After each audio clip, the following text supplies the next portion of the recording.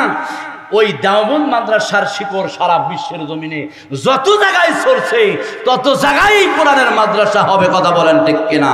আর সেই দেওবন্দ মাদ্রাসার সাথে লাইন করে, এই মাদ্রাসার সাথে লাইন রাখার জন্যে, এই মাদ্রাসার লাইনকে লাইন করে জান্নাতের ভিতরে পৌঁছার জন্যে